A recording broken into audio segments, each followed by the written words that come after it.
Go ahead, Commissioner. Good afternoon. This is Roy Priest. I'm the chair of the Housing Opportunity Commission. I want to welcome you to our June 18th special meeting. I'd like first to introduce the members of our commissions who are present with us today. Our Vice Chair, Fran Kelleher, Chair Pro Tem Rick Nelson, Board Member Commissioner Linda Kroom, Commissioner Jeffrey Merkowitz, and Commissioner Jackie Simon. They will be present during the deliberation of this special session. I will now go to the agenda for the meeting, and I will turn over discussion on the item requiring deliberation to the Executive Director. Thank you, Commissioners. For the record, my name is Stacy Spann, Executive Director of HOC. We have two potential disposition-related two items that are disposition-related. And before we begin, I wanted to talk about a couple things. We often get, as staff, offers from bidders for various properties at any time. And in most cases, when we follow up with folks to understand precisely what they're asking us or what they desire, and most folks in organizations, we find that, in fact, the bid itself and the offerer have very little validity, but in fact are fishing expeditions. In these two cases, for both items, we have offers that, in fact, after preliminary due diligence, appear to be valid by bidders who also appear to have a level of strength and quality around the bids. And so we were compelled to bring both of these to you all in this public forum for discussion. And then we're asking essentially for the same effort for both, and that is the opportunity to further perform due diligence on these and bring forth a recommendation with specific terms addressing questions and concerns that the commissioners might have. So I thought I would open with that preamble. I want to offer an opportunity for questions about what I've said so far, and then if there aren't any, we'll jump right in. And in addition to commentary or questions, Zach, Marcus, Kayreen, or Asha, if I've missed anything to this point, certainly feel free to augment. So I'm looking at some head nods. Commissioner Merkowitz. Yeah, sorry, I was on mute in two places. Just a general question, and I imagine we'll get to this a little bit in the first section also. Just the HOC's or staff's process in terms of deciding when a property is worth potentially selling versus holding on to. I mean, I notice, sure. And we'll get to this in the first one that, sure. Your recommendation is to dispose of some, but not all. Right. And I'm wondering if there is a general approach to that sure. process. That's a great question. So in general, the commission are not sellers of assets. We have done it occasionally. We have entered into various structures that result in less control for the commission. So selling a portion or some interest. And so it really is around the strength of the actual offer, whether or not the underlying mission objective around housing affordability can be met or improved. If there is a level of density that has already been achieved, financing terms. Those are the sort of things that we're looking for when we're evaluating in general. And as I said, 99.9% of offers are determined to be in fact, not particularly strong, and not worth a discussion. It happens that in this first item, and so I'll start to pivot into the item so that I can answer the question more fully. But in this first item, which is from us, a request to actually explore the opportunity to rebalance our multifamily portfolio. For this one, the offerer has done business with the county, describes itself as a multi-million-dollar fund. They're vertically integrated, which is to say that not only are they an acquirer and owner of and developer of assets, but they perform the property management and other functions related to multifamily. And they are or assert that they're in the business of preserving affordable housing. We find this to be the case in many instances. This one is a bit different in that they are asking for an opportunity to purchase six distinct properties totaling 469 units. Right off the bat, there are two in this bundle that are absolutely not of interest, at least from a staff perspective. And those two are Camp Hill Square, 51 units. It's part of a larger set of units and potential opportunities for us. And then Manchester Manor, which is in the Long Branch corridor, but is also adjacent to another tax credit property that's affordable, that potentially has sort of other benefits into the future. The others, with the exception. So am I hearing with these two specifically, at least, that the issue for not considering selling them is that they have the potential to be part of a larger project elsewhere?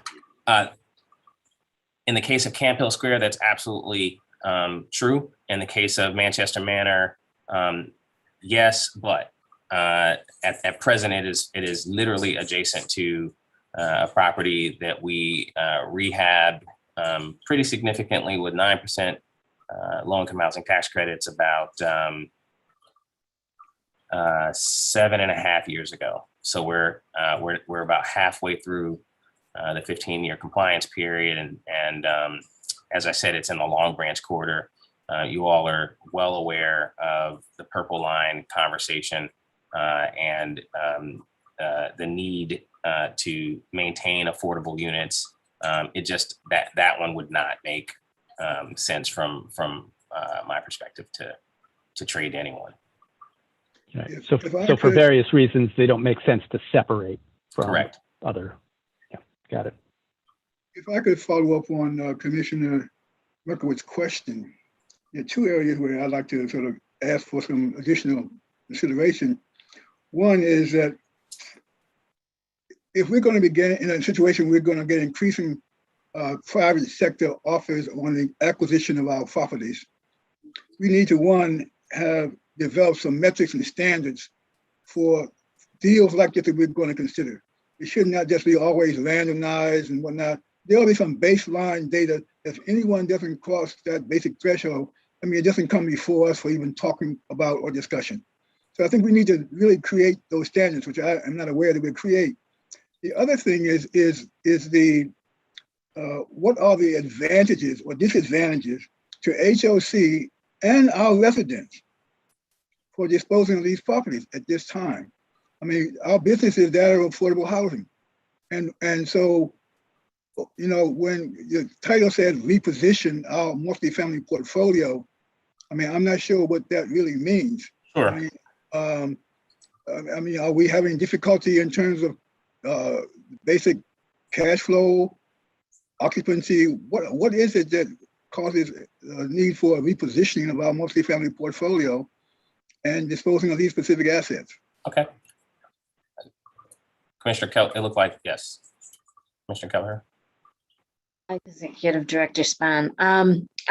I can understand general reason to want to rebalance because change happens, population shifts, business shifts, a lot ways people get around shift. There are reasons that I can think of that you would want to geographically reposition some of our assets for housing, or just because of who's on our waiting list that's looking for housing. And I know the waiting list is for vouchers and this is assets, but nonetheless, it's the best indicator we have of who out there is looking for affordable housing.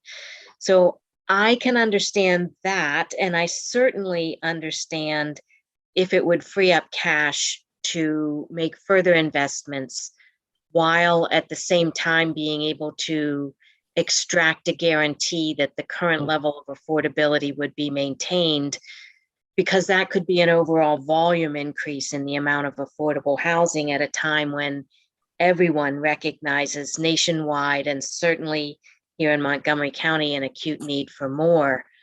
So I appreciate that the staff is bringing to us this thoughtful kind of, or the ability to, and the reason to think through these kinds of things. I agree with Commissioner Priest that we want to be strategic in how we do things. And I think in essence, what you're bringing to us is a strategic decision in the form of specific transactions. So I extracted a little bit because my brain thinks better at the strategic level than it does at the transactional level. And when I thought about, okay, let's say the good we could get out of, and this applies to everything on the agenda, I think, the good we could get out of any kind of sale would be cash to invest in more, and that's a volume gain. The other thing, though, that I want us to be sure we find a way to address is the quality issues, because we, as part of the HUD programs that we administer as a public housing agency, and as just our own pride we have always taken in the quality of the housing we provide, I would hate to get the reputation of purchasing properties, upgrading them, putting in additional affordable units, getting up to the 30% we always like to have, and then selling them off, but let that other person run them into the ground and create housing that's not of a quality that we like to have. Right. Certainly we have requirements both from HUD and written into our enabling legislation that created us that we have to have decent, safe, sanitary housing. That's kind of the fair housing law requirements all along. We've always done better than that, or at least I can't say we've always. I'm relatively new. Certainly under Director Spahn, we have done better than that. And we are held up as an example by HUD for the way we used RAD program to rehabilitate old properties and expand affordability at the same time. So what I would like us to think about from the perspective of the strategic kind of criteria is, how do we require anyone we would sell property to, not only to maintain the affordability, which it sounds like you've already had that discussion with them, but also to maintain the quality. And I say that as somebody that lives on the east side of the county, where in the past 5 years, we've had one building explode, not us, not HOC, but a privately owned building explode. And another one where it was in such disarray, the county insisted on a 100% unit inspection, and we had to move some of our voucher customers out of those buildings because the private owners had not maintained appropriate standards. So that would be an issue I would like put on the table for consideration. And I don't have an exact answer right now. I am aware that the staff is much better at how you put into contracts some of these things, but how do we put in a level of quality standard as well as an affordability maintenance standard? So, so commissioners, I appreciate that's as usual, you set the bar high with your query. So let me attempt to actually address some of that before I jump. And I think part of it will be us jumping into this first item. So you all are aware of our deep and broad investment in Silver Spring. And so you'll note that of the 6 on this particular item, there are literally, let's see, those 3 of those that are in Silver Spring. And in every single case, except for Manchester Manor, the opportunity to append them to another community, and then sort of redevelop them, that's actually a long past. And so in specific, for Holiday Park, which is 20 units, and Montgomery Arms, which is historic, those have been affordable properties for some time. They will continue to be affordable. But as a team, I'm getting more concerned given our recent investment in Fenton, given the fact that we are now developing Elizabeth House 3, and that 4 is in the offing, that our holdings in Silver Spring proper are so significant that we're making up the lion's share of affordable opportunities there. So that's why the rebalancing component. The other is Fairfax is 18 units. And so, and Montgomery Arms is 132. Neither of those is very large. And while they're important components of the affordable housing fabric, we aren't the only affordable housing entity in this county. And so here's an opportunity, as Commissioner Kelleher stated, for us to institute covenants around affordability. And now I'm hearing other items around quality and the like, and maintain that affordable housing, take that capital, reinvest it elsewhere so that we're preserving units or enhancing units, keeping them affordable or making them affordable where they weren't before, right? And that is also part and parcel what we do as an agency. And so in large measure, the thought around portfolio rebalancing is about a geographic tweaking. And your Commissioner Priest, you're absolutely right. We do have to develop some basic metrics and standards.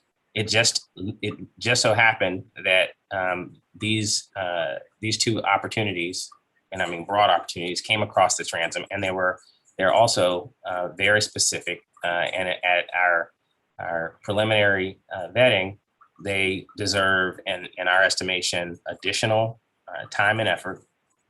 And I actually don't think that they're either one is a bad solution to us and our capital needs around generating additional affordable housing.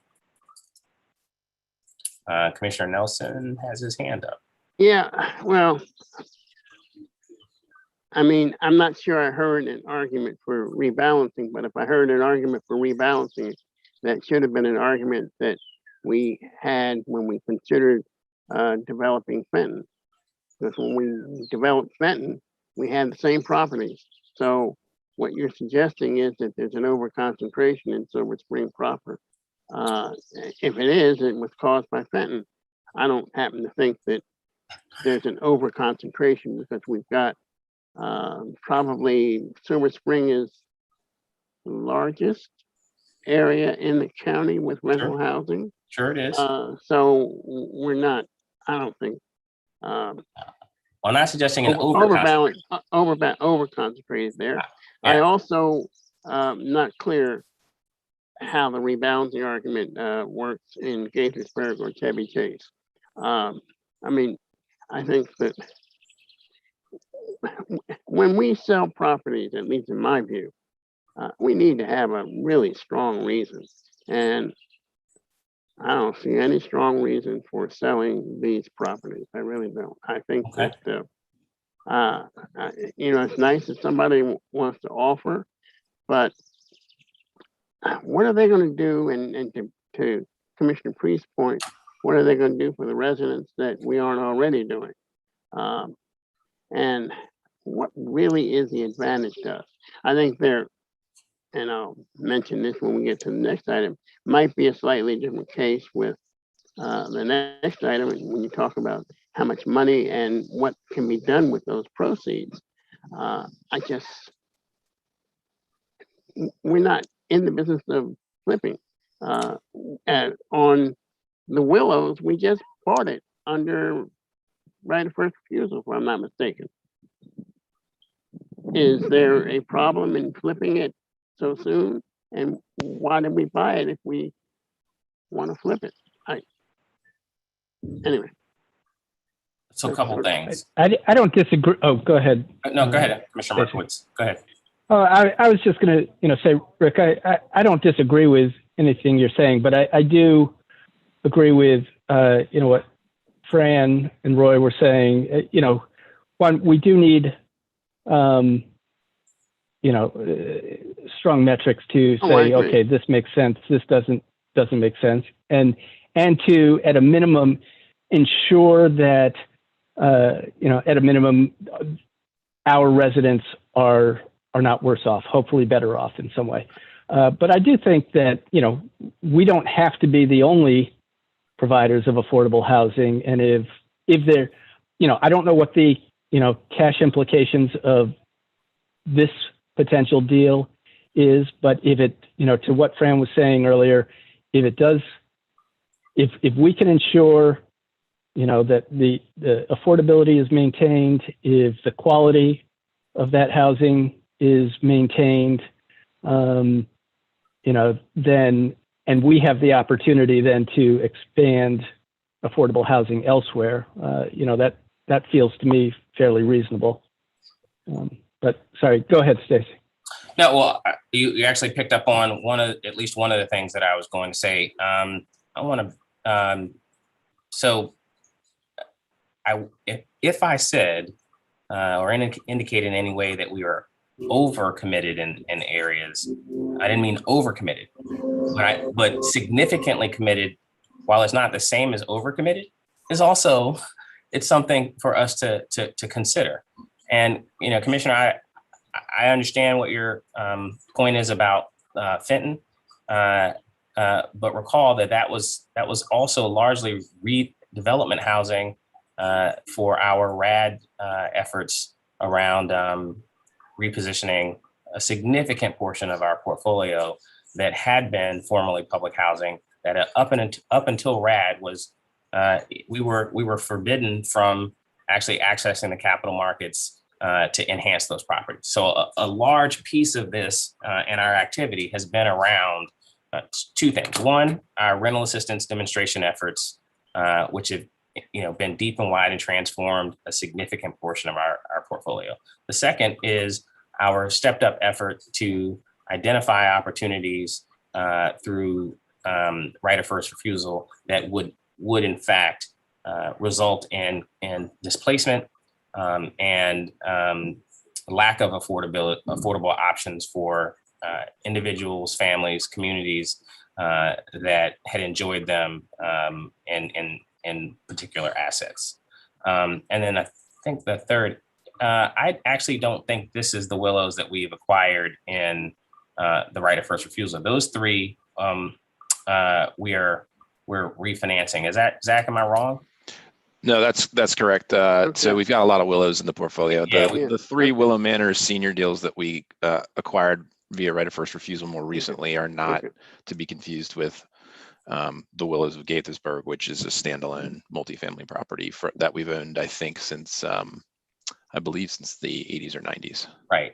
And yeah, but I do take your point about Gaithersburg. I understand where you're going there, Commissioner. My response to your response, two things. One is that if we do this, I would hope that we use some term other than rebalancing to describe what we're doing. Understood. Because rebalancing, I think, suggest that we're overcommitted. Okay. So if we do it, I think you reconsider. Fair The enough. other, and on Fenton, and when we first acquired the property, it was before RAD. That's right. So we knew then if there was the overcommitment to Silver Spring, we knew then. So let's not say it's all because of RAD. RAD was an afterthought because we had the property that we were land banking. And it was an opportunity for us to help out in terms of the effort we're doing it. Well, we acquired it to land bank it. Yes, we did acquire it to land bank it. So I'm not arguing with the decision. I'm just saying that if we feel that we're overcommitted, or whatever term you want to describe to it, and we could have had that conversation, and I didn't hear it at the time. And the fact is, there are other nonprofits in the area that have affordable housing. Sure. I just think that the other piece of this, and this gets to the whole strategic decisions made within the county, is that Silver Spring is a very popular destination for, and more increasingly so, for home ownership and or rental. And we therefore are proper in terms of ensuring that we have a significant number of affordable units that are maintained and retained in Silver Spring. And I think any diminution of that it shouldn't be, and there's no reason why, in my view, we ought to get out, but enough said for me. Okay. Yeah. Mr. Chairman? Other questions? Yes, I would just point out that 3 of these are virtually 100% affordable. And one of the things we have been as an agency is priding ourselves on the opportunities created by mixed income. And so I'm wondering if for any of the rest of you, the fact that these are 100%, Manchester Manor, you want to take off the table, but it's 94% affordable. If someone else can take those developments on and maintain the affordability, and that proceeds come out of this that allow us in these areas or any others to increase the number of affordable units, I think that's at least something that we ought to find the balance with. And so I'm not as wedded to these 100% developments as I am those that have the potential for maintaining or increasing the mixed income philosophy, which I think is very important to the well-being and the opportunities we create for residents. So, I mean, again, that brings me to Commissioner, why we're asking for the opportunity to vet offer and bidder more closely. We just, this one, we don't know enough about. And so this one, I mean, the offer itself. But we certainly hadn't, it's not lost on us that there are some 100% opportunities in here. But as you point out, Manchester Manor is at 94%. Camp Hill is technically at 23%, but we also know it to be largely affordable based on the area, the age and so forth of the property. So and just bear in mind that about most of our portfolio serves folks who need that level of assistance. So low and moderate income is literally our bread and butter. And as I said, these are the reasons we are asking for the opportunity to really vet it more closely. Now, one of the mantra that we always use is that we are houses. We are houses. And our business is real estate, but also our business is people. Yes. People who live in our property. And I just want to make sure that as this moves forward, that I want to know, what does this mean in terms of our residents? For example, if you live in an HOC property now, you can avail yourself of all of our social services. You can participate in the family, in the fatherhood initiative, and all the other programs that we have. You are able to avail yourself of that. I'm not sure. I don't know this proposer. I don't know what they offer in addition to just offering a unit to live in. But I would certainly want to know something myself personally about what does it mean for our residents in this transaction which will occur in terms of the quality of the access to services and other benefits that they get by virtue of being in our housing. Yes. And also just the fact that I mean, that's part of it. And I just think that as you go forward, that we've got to think about all of these things and coming back to the commission if you want us to really give it serious consideration. Commissioner Priest, I think you're dead on. I want to point out though that at you all's behest, the large portion of our service provision is not simply focused on customers who are directly housed by us. Others actually have the opportunity to vie for those services and participate. Now, do the vast majority of folks who we serve in those capacities live in an HOC unit or property or have some other assistance? Yes, they do in fact, but we don't exclude folks from participating in some of our programs. And I think what we've tried to do, and Fatherhood is a great example of that, is try to grow those services so that the individuals who still need housing related supportive services have an opportunity, even if they are not a customer of HOC in another way, in another program, to have an opportunity to rely on some of those services to enhance their daily lives. And I think that's something that will continue, but your point is well taken.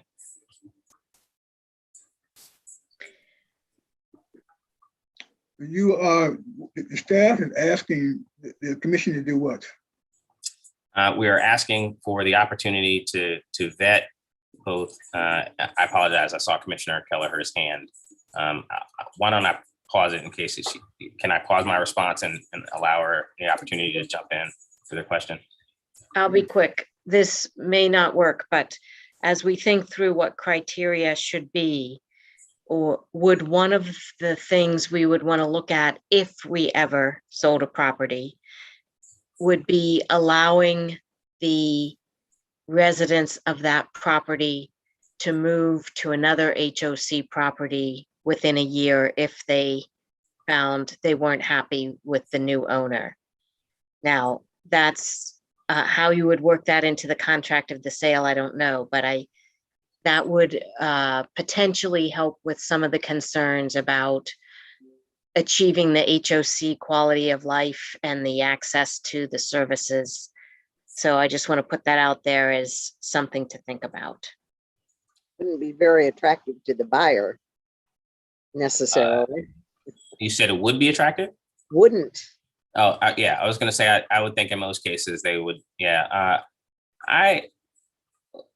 If you allow us to go forward and further vet the offer and bidder, perhaps we could I'd propose that we'd examine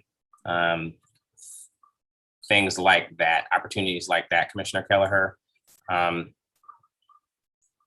don't have a visceral reaction to it apart from, a potential purchaser might feel as if we are sort of undermining the transaction and taking rent, their future rent that they're counting on. But I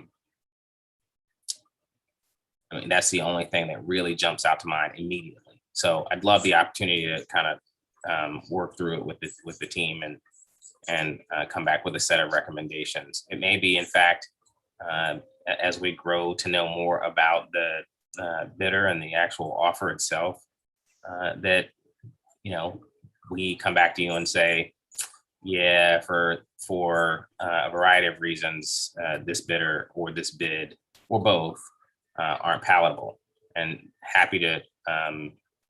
we'd be happy to talk through it. It may be, in fact, that we decide. I guess I might say to that if we had concerns, if our concerns were such that we thought the residents were going to want to leave, then we probably shouldn't be selling it in the first place. Well, to that bidder, you know, to that bidder. Yeah, to that Right. bidder. Yeah. May And I so if make a suggestion as how this might be approached? I would feel better with recommendations by specific property.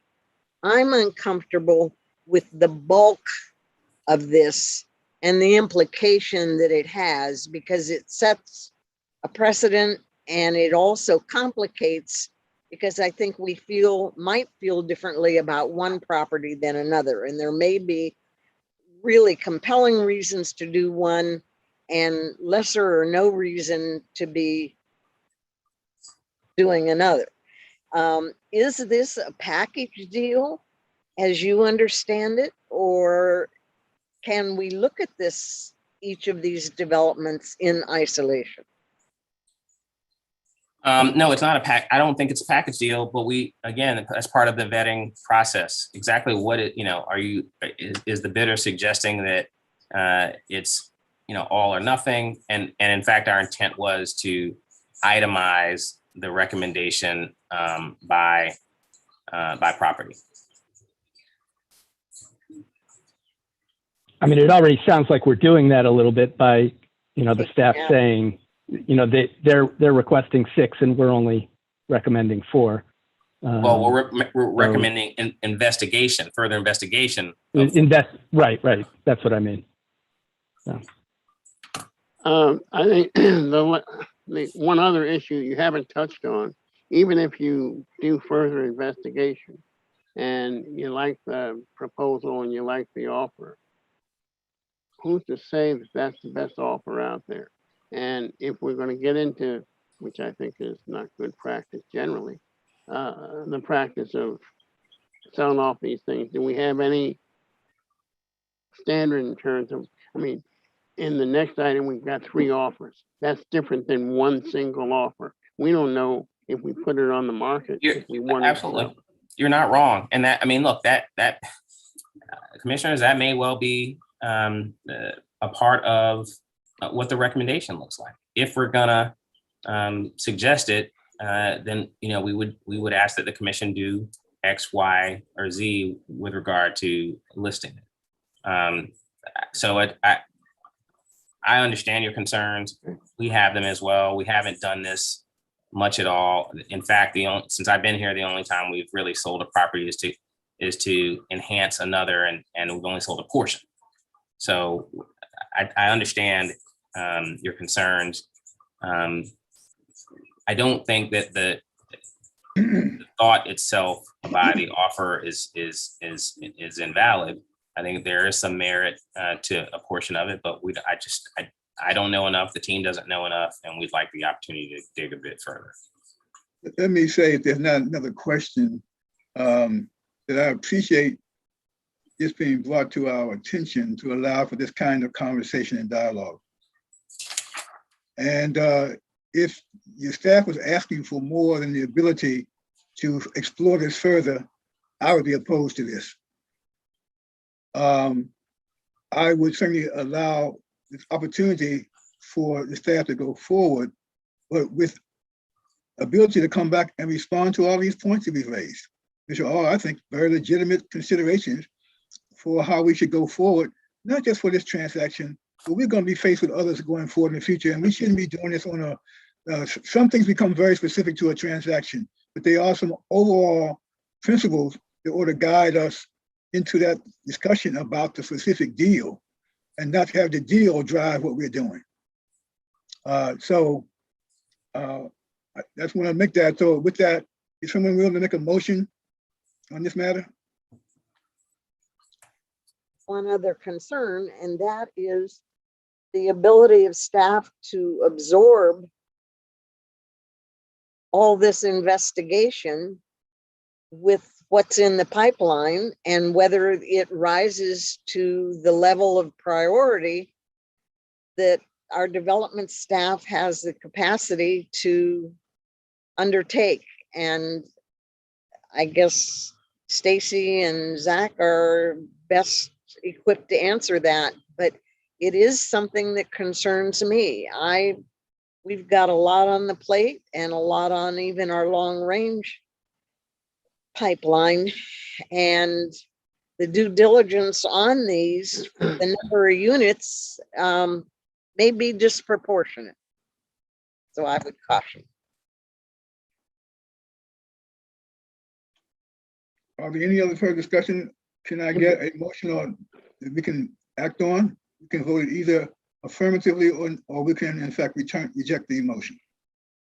Yeah, I would make a motion, and Roy, to your point earlier that, the recommendation, as I'm seeing it, is that, this is just purely exploration, and it explicitly says has no binding effect on the commission. Are you gonna make a motion? So moved. Yes, second to his motion. I second. It's been probably moved and seconded that we affirm the staff's recommendation to allow exploration. Explore. The transaction is before us related to that proposed acquisition of 6 pieces of property owned by HOC. Are there further questions? A clarification, please. Are we moving the 6 for investigation or 4? We're just moving, it's not property specific. We're just allowing them to look at the whole transaction. Commissioner Priest, this is Asha. There is a resolution that's being presented that includes the 4 properties if you are interested in making a motion on the resolution. I would move. Right, and so, yeah, so the resolution is limited to just the 4. Fairfax Court, Holiday Park, Montgomery Arms, and Willows of Gaithersburg. Oh, yeah, that is, yeah. I And second. to report, yeah. So, yeah. So if I need to restate it, I make a motion to approve resolution 2162. I second on the 4 properties. Any further questions? All in favor, signify by saying aye. Aye. Aye. Aye. Who's saying, can I call the roll call? Aye. Who's saying affirmative? Jeffrey, Commissioner Coons, who else said aye? Jackie. Who? Jackie. Jackie? Okay, Commissioner Kelleher, just because I think we need to have the strategic discussion. okay, Commissioner Nelson No. and Commissioner Priest, on this matter, my propensity is to say no on this one. I'm going to, since the majority has the vote to go forward, I'll support this, but I would certainly require that the staff really address all the matters we've laid up before you in terms of this discussion. Understood. And we appreciate the opportunity. The motion carried 4 and 1 no. I think that's proper. Excellent. Well, Okay. should that be, there's 6 of us, so that would be 5 to 1. 5 to 1. Okay, next item. All right, so commissioners, we have received 3 offers for the purchase of Westwood Tower Apartments and associated parcels. We performed preliminary vetting of the offers and of the offerers and the offers. And in these cases, we've got more details, and in fact, we provided that to you all. And so I want to take an opportunity to run through that, because we, as a consequence of the agency's involvement in development, but also acquisition. We have comps that are sensible. We have several valuation methods. And we thought it made a great deal of sense on this one in particular to bring it to you all for discussion around disposition. Just as quick background, in 2020, as you all are aware, we were looking quite closely at our refinancing of Westwood Tower, and we needed to understand the value of it. So we had an appraisal done, appraised at $47.5 million. That's just last August. And that valuation, quite frankly, appears to have held steady in the marketplace. You all are aware of what's happening in the multifamily space as well as the single family spaces at this point, some of it as a consequence of interest rates and the interest rate environment, and others as a consequence of some pent up demand and personal concerns around folks who are looking for housing. And so we have done two recent acquisitions, Cider Mill and Bradley Boulevard in Bethesda. And so the cap rate of Bradley was somewhere around 4.96%. And as a matter of fact, Bradley carries less affordability than does Westwood Tower. That's actually an important point because the offers we got range from $49 million to $50.6 million. I'll just detail those really quickly. We got a $49 million offer. We have a $50 million even offer, and we have a $50.6 million offer. And so if we just take a quick look, actually, can we go to the next slide, to the slides, Patrice? Are you driving? Keep going. Probably the third, right there, page 13. And make it a little bit larger for commissioners, please. Thank you very much. That chart right at the bottom, recent HOC acquisitions, is the one that I wanted to call their attention to. And again, I'll invite staff to jump in whenever you'd like. So our Bradley Boulevard affordability is at 20% at 50%. And then when we're looking at sort of gross rent and cap rate, we're looking at a 4.96 cap rate. For Westwood Tower, the cap rate we back into is a 5.112, pretty close still. And then Cider Mill, which is quite a bit an older acquisition at this point, several years at this point, we're at a 5.46. And what's interesting is just based on the appraisal, we've got a cap rate that's very, very close. Okay, so that's actually a relevant component of this because the value is in this particular property pretty high.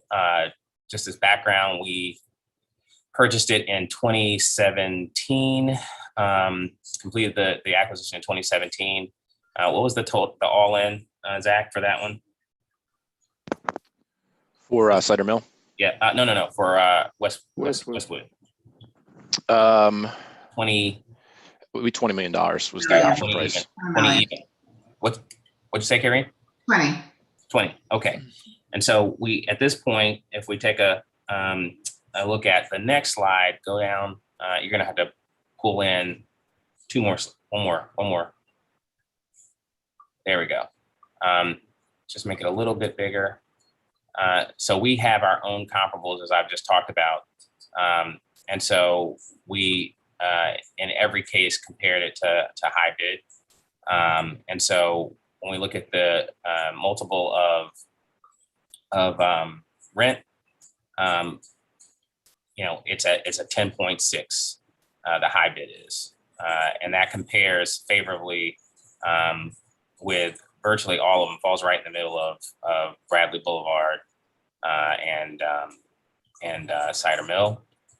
When we look at gross rent, same issue.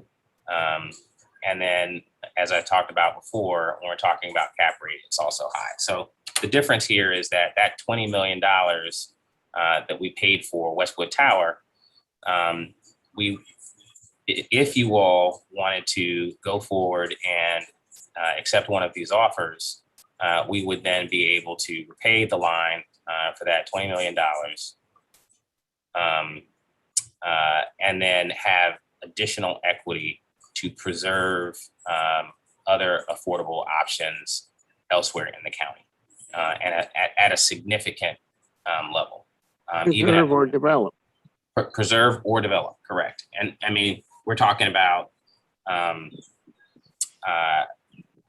net at the, if you decide to accept the low bid, you're talking about a net of $29 million.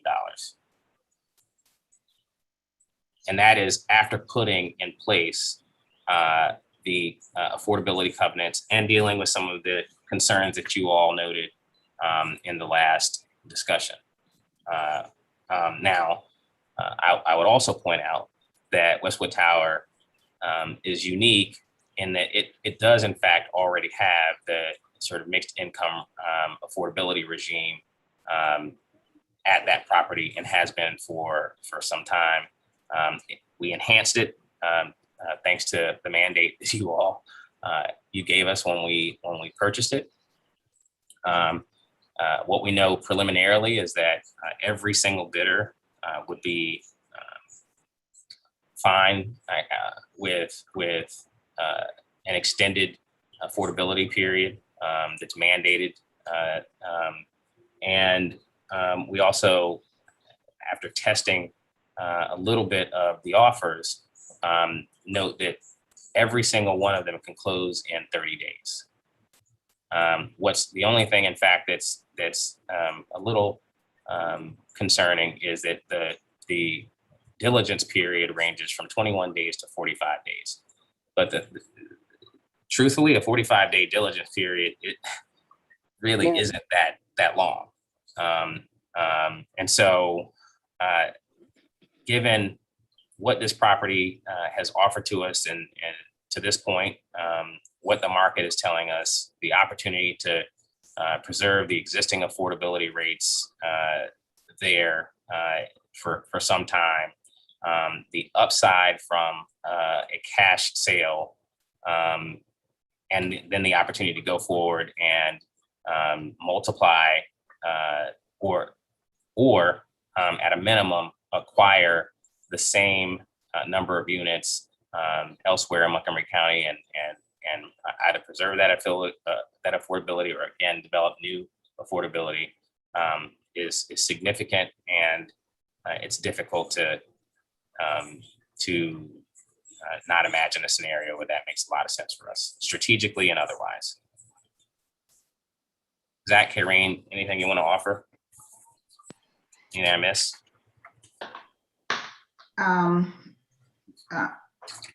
Not for this specifically, but we've done some analysis by looking at HSC's investment in its properties or acquisitions, rehabs, and new construction over the last 10 years or so, just trying to offer some comparison and estimates as to what the equivalent yield could be from, the net proceeds from this property or from the sale of this property.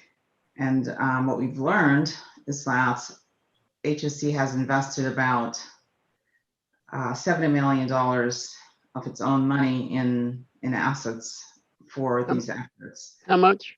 About $70 million. But for two properties, which are RAD replacement housing, Fenton Silver Spring and Elizabeth House, HSE could have funded all of its other transactions with the $30 million that we speak of. And there's in several properties, the Lindley, to name one of the important ones. Let's see, just looking at my list of properties. Bradley is one of them.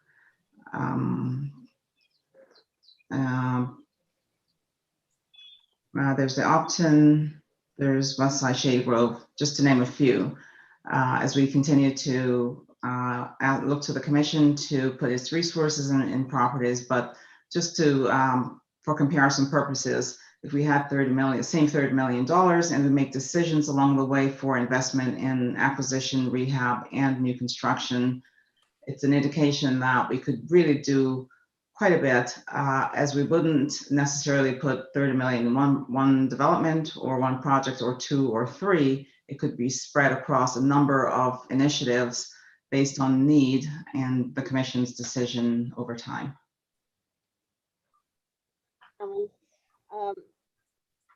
As I recall, there's no public money in this development, that this was all HOC financing, was it not?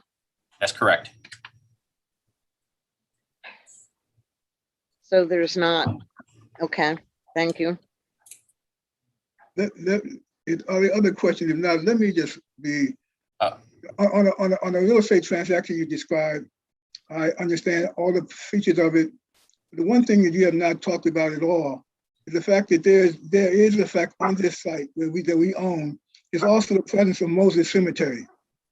Yep. And the remains of descendants who are in Moses Cemetery is also on this property. And we have been engaged in a conversation for a number of years with the community and the city and the county about this property. And what happens in terms of the way we memorialize the presence of these persons in the Moses Cemetery. And if any prospective buyer was going to look at this site, they would have to, one, be informed about that, aware of that, also aware of the county's plans for stream bed management and what they're going to be doing along that area as well. And in addition to maintaining affordability, I mean, they've got an obligation to deal with also those matters which we have been dealing with ourselves. And unless that was attended to and whatnot, I'm totally opposed to this. It was in fact attended to on all counts, and I'll enumerate a bit on the concerns around the cemetery. First, second, the stream bed naturalization, and third, the greenway that's planned as well. All three matters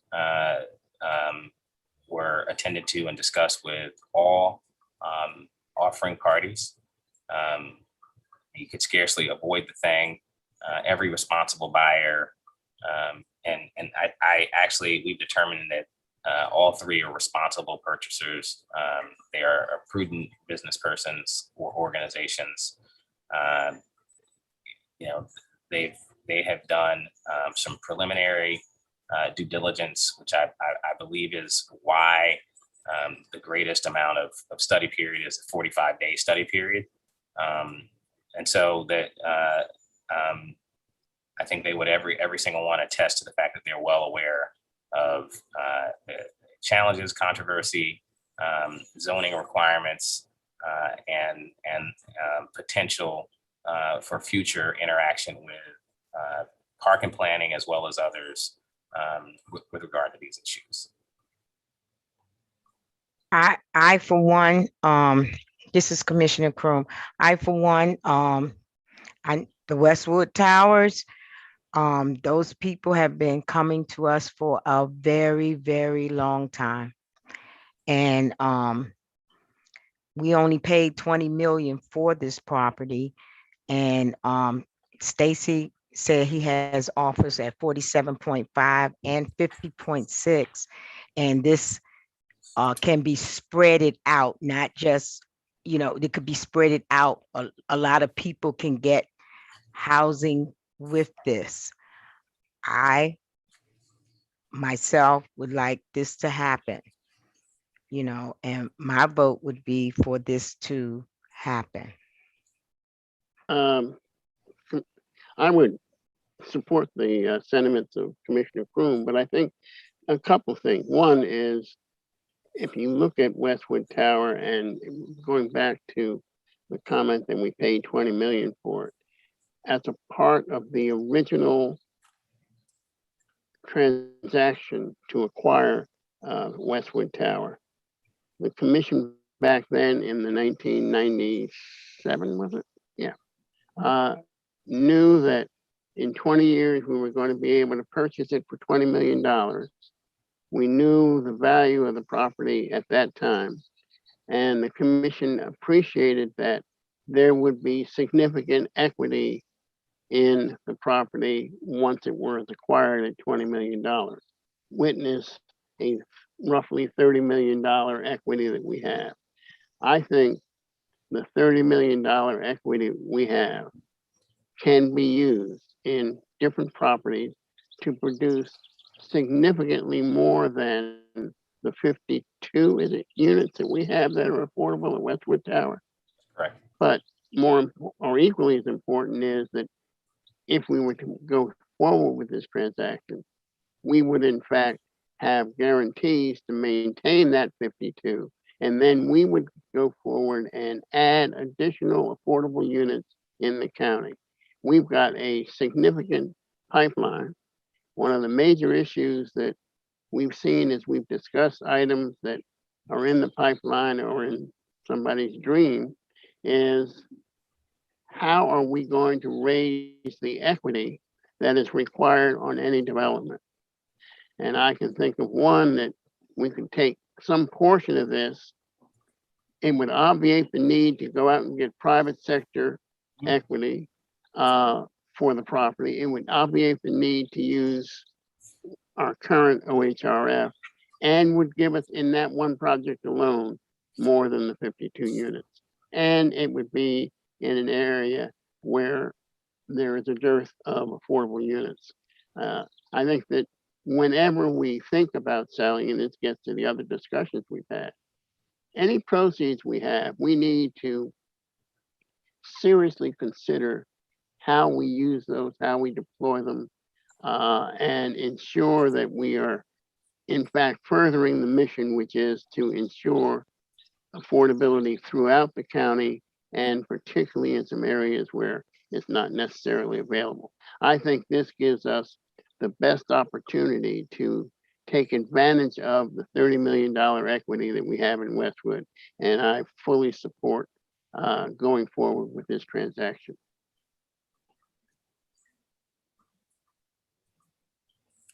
And I want to clarify, I mean, this is really an opportunity to vet them more closely, come to even stronger terms that are more favorable, deal with some of the items around, particularly for the affordable units, persons who would have service needs and concerns about that.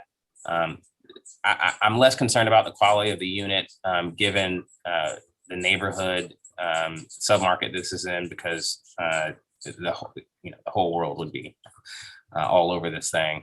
But the service provisions are certainly chief among my concerns. But working those things out and really trying to understand them and bring forward a recommendation to the commissioners that is detailed, that is responsive, and achieves the best benefit overall. Can you state what the request is for what's being asked for? I will. Commissioner Simon has her hand up, so I can pause for a second and allow her. I'm assuming that we can preserve at least the existing affordability into the future. And if there's some way to include in the contract, or let me ask whether the right of first refusal would be maintained should someone attempt to take this property and flip it solely for economic reasons that jeopardize the affordability, and the fact that this equity would let us more than double the number of affordable units in that unit and assuring that the proceeds would be used for additional units, not go into operating budgets or anything else, but be preserved for acquisition, I would support this as well. But those would be the conditions that I would feel were important to be included in the acceptance. All right, so just to respond, right of first refusal is the county right. We HOC via any transaction don't have the authority to waive it or push it aside. That it's always there. And so in the future, were something untoward to occur, a flipping situation that would jeopardize those affordable units, we could certainly work with the county to avail ourselves of that right. However, at 52 units, if we were to also learn that there was a significant issue, I'd point out that we just bought a property in Bethesda.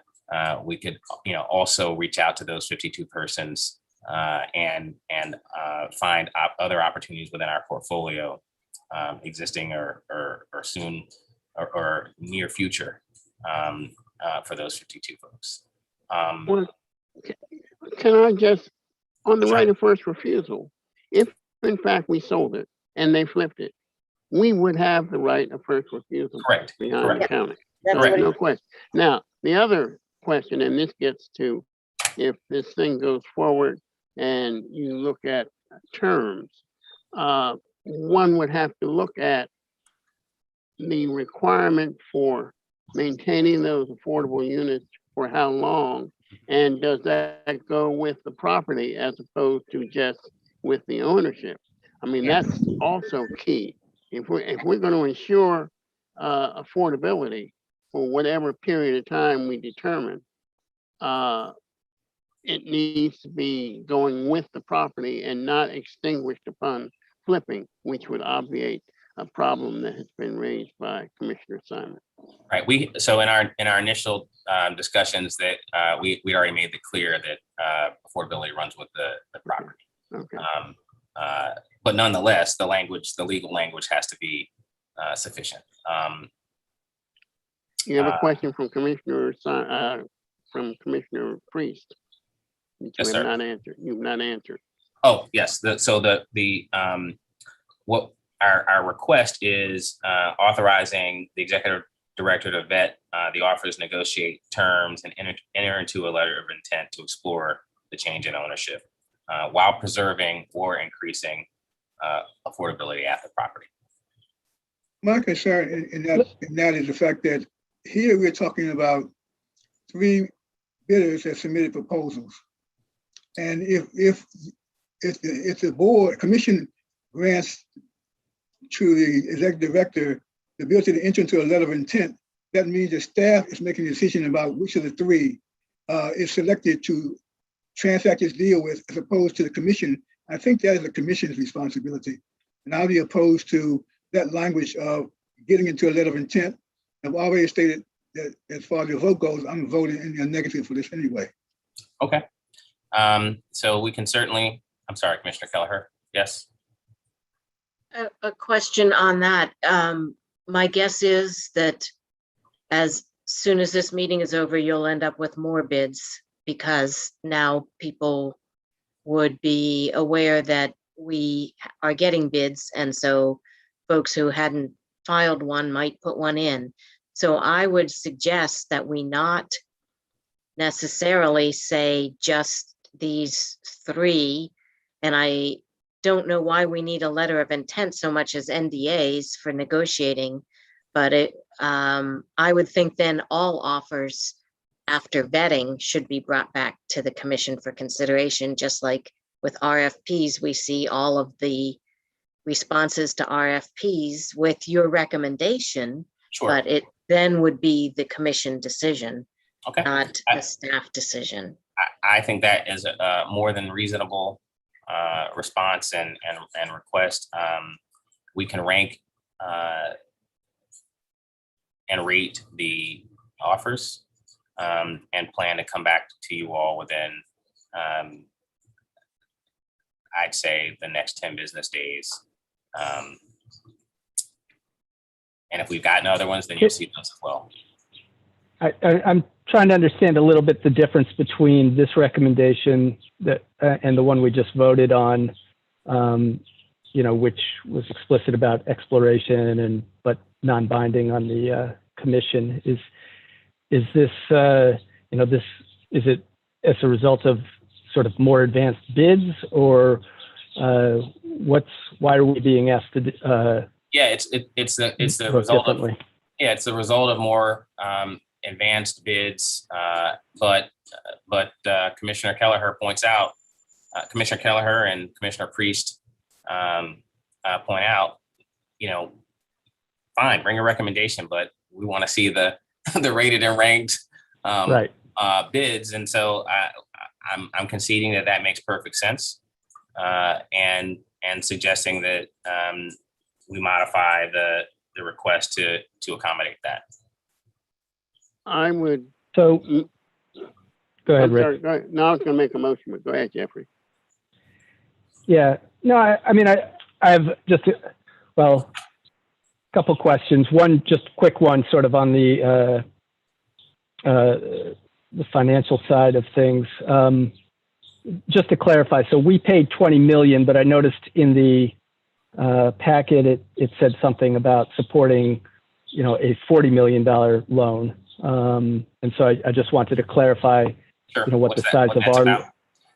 Yeah, our loan is a $20 million loan, but we put the sizing in there, but because we were trying to give you the backdrop against which we performed or had performed the appraisal. And it's chiefly for loan sizing purposes. So our current debt on this is what, $20 million? That's correct. Yeah, 20.4 million. Okay, thank you. To Roy's earlier point, also, I know that, I'm relatively new. I'm the newest commissioner. I'm still relatively new to this issue in the sense that, I haven't been privy to much of what's been going on behind the scenes. I know the Macedonia folks, well, there was no opportunity for public comments for, the first many months of the pandemic. So I don't know a whole lot of, where the status of any negotiations for memorialization are. I know it's been going on for many years. Their position appears to be somewhat intractable.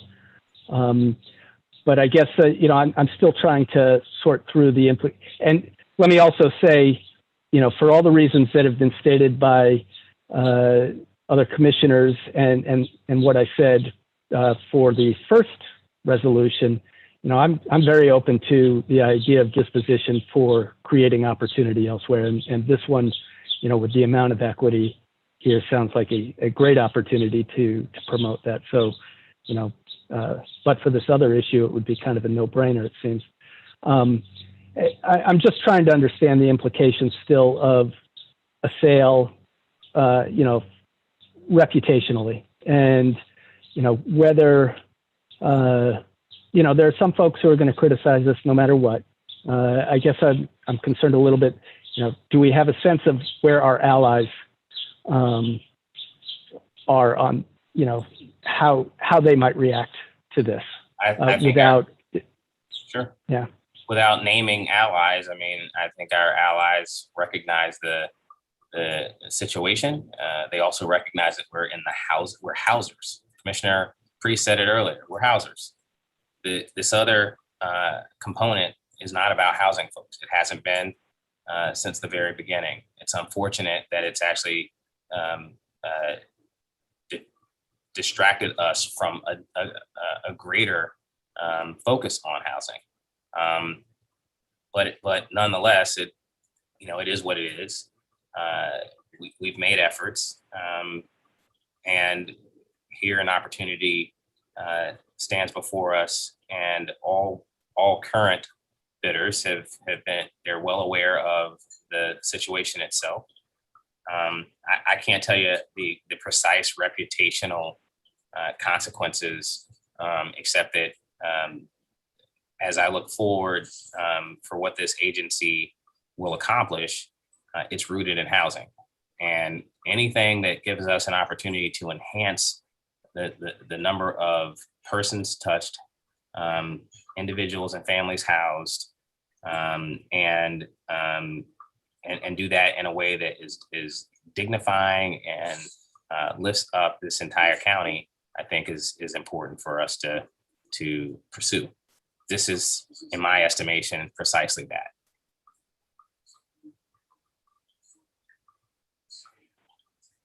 It's been, Vic, he's gonna make a motion. I was gonna make a motion. I was gonna move the commission authorize the executive director to vet offers. And note I said offers, not the offers, in case you get something else. Over the course of the next, you want 10 days, Stacy? Yes.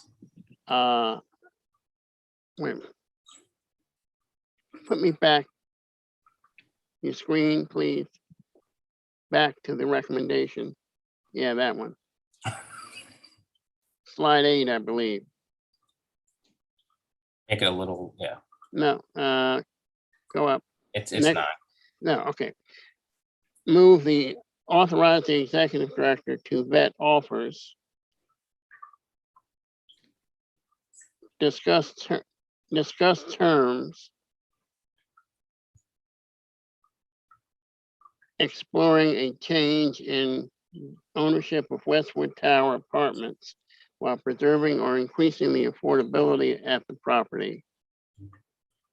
And make specific recommendations, present the options to the commission, including some statement in terms of potential proposals or for use of the proceeds.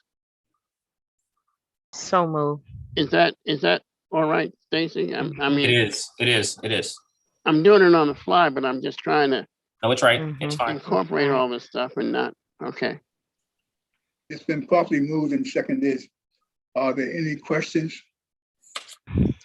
All those in favor of the motion signify by saying aye. I will call the roll for that. Commissioner Kelleher, Aye. Commissioner Nelson, Aye. Commissioner Berkowitz, Aye. Commissioner Crooms, Aye. Commissioner Simon, Aye. Commissioner Priest, nay. Motion is carried by majority. Those are our two items.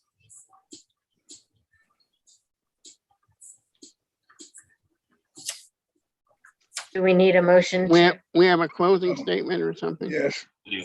Pursuant to section 3-305B and D of the general provisions articles of the annotated code of Maryland, I move to adopt the written closing statement dated June 18, 2021, and to adjourn this open session to a closed session to discuss the acquisition of real property located in Clarksburg, Maryland, via a ground lease. There are two reasons why this topic is being discussed in closed session. First, the meeting must be closed to protect HOC's ability to negotiate purchase terms. If this topic was discussed publicly, HOC could lose the ability to effectively negotiate property located in Clarksburg, Maryland, through a ground lease. Second, section 4-335 of the Maryland Public Information Act prevents disclosure of confidential commercial or financial information obtained from third parties. This meeting must be closed in order to protect confidential commercial and financial information provided to HOC from third private party partners. The statutory exceptions being used to close the meeting are section 3-305B3 and section 3035B13. If any member of the public wishes to object to the closed meeting, please comment in the YouTube chat box or contact HOC's general counsel. Instructions can be found in your state of emergency open meeting procedures, which is posted on HOC's website. So moved. It's been Second. moved and seconded to adopt the closing statement. All in favor signify by saying aye. Aye. Aye. Opposed, nay. So ordered. So that was unanimous. You have to spell out the names of the people who voted, I think. I think it was, was it unanimous? Yes, Yes. okay. All right, this meeting is adjourned.